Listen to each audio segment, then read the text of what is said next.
Shalom saudara terkasih, sangat berbahagia dapat berjumpa dan bersekutu dengan Anda para pendengar.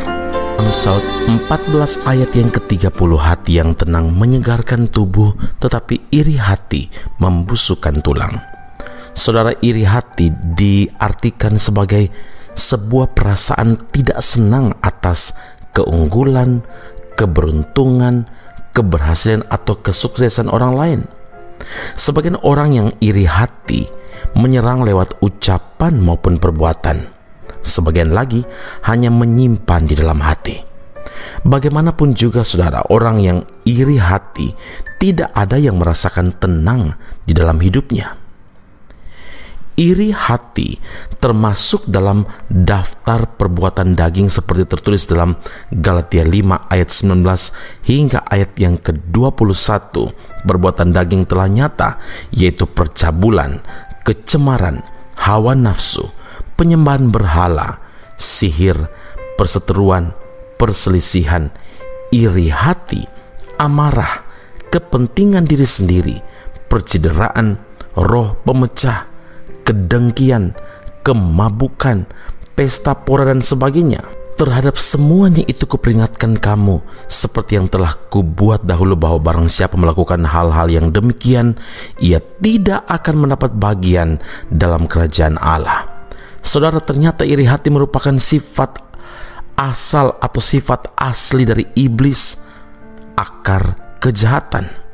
Dari rasa iri timbul perbuatan-perbuatan jahat lainnya.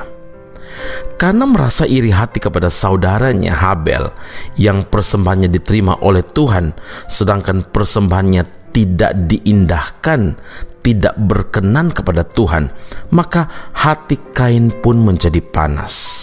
Karena hatinya dikuasai oleh iri hati, akhirnya timbullah niat jahat. Kain melakukan perbuatan yang sangat keji, yaitu dia tega membunuh adiknya sendiri. Saudara, begitu pula saudara-saudara Yusuf yang karena merasa iri kepada Yusuf, berikhtiar untuk menyingkirkan Yusuf dari tengah-tengah mereka. Iri hati adalah racun yang dapat mengubah kasih menjadi benci. Saudara, iri hati merupakan dosa yang paling rahasia, karena ianya tersembunyi ke dalam hati manusia. Itu sebabnya disebut iri hati, karena rasa iri itu tersembunyi di dalam hatinya. Iri hati timbul karena tidak mampu bersyukur atas apa yang ia miliki, karena pandangannya tertuju kepada keuntungan, keberhasilan, atau kelebihan orang lain, dan kemudian membandingkan dengan dirinya sendiri. Ia merasa lebih berhak menikmati keberhasilan atau kelebihan orang lain tersebut. Saudara, iri hati adalah masalah yang sangat serius dan berbahaya, seperti penyakit kanker atau kanker yang juga dapat menggerogoti hidup seseorang.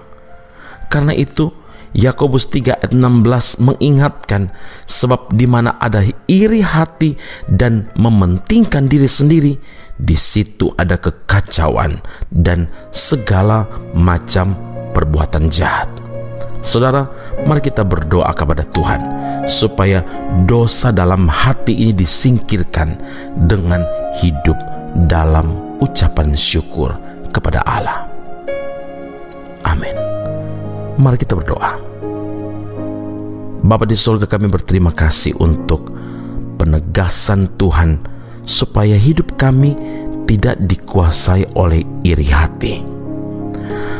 Iri hati merupakan benih dari kebencian dan bahkan kejahatan yang dilakukan begitu banyak orang. Kami menyadari bahwa iri hati merupakan dosa yang tersembunyi yang mulai dilakukan oleh manusia ketika dia membanding-bandingkan keberhasilan, keuntungan, atau kelebihan orang lain dengan dirinya.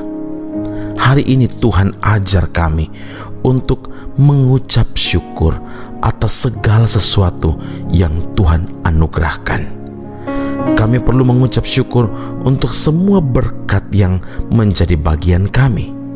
Dan ketika orang lain memperoleh lebih daripada kami dapat tetap mengucap syukur dan tidak ada motif hati yang berubah karena kelebihan atau keberhasilan orang lain.